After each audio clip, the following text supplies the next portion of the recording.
6-year-old boy swallowed up by a massive sand dune along Lake Michigan. It trapped him 11 feet under for more than 3 hours, but he managed to make it out. ABC's Ryan Owens has the story. My friend's son, he got stuck in a sand dune, and he's like under the sand, and they can't get him out. A family friend calls 911 as onlookers frantically try to dig out little Nathan Woessner. Okay, can anybody see him, or is he completely covered by sand? Yes.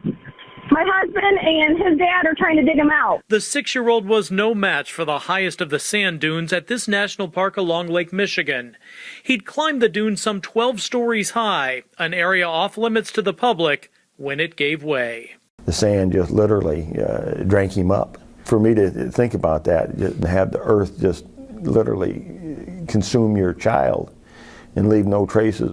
Little Nathan sank 11 feet. He was buried alive down there for more than 3 hours. Rescuers think there was an air pocket possibly created by an old tree. Perhaps its trunk had rotted out, creating this void or this hole, but that's still uncertain.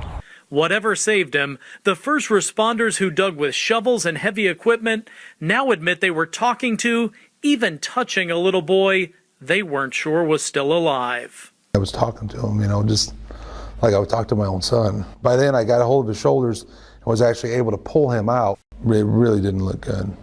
The only thing you can think of is, that could be your kid. Nathan's grandfather is a Baptist pastor. He's preached about miracles, and now he believes he's witnessed one. At the end of the day, I told you we won the lottery. At the end of the day, the sand didn't crush him, and by the grace of God, we have what we have.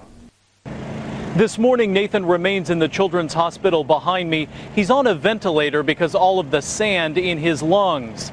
Overnight, his grandfather tells us he was squeezing family members' hands in response to simple commands. And he says doctors are optimistic this little boy will make a full recovery. George.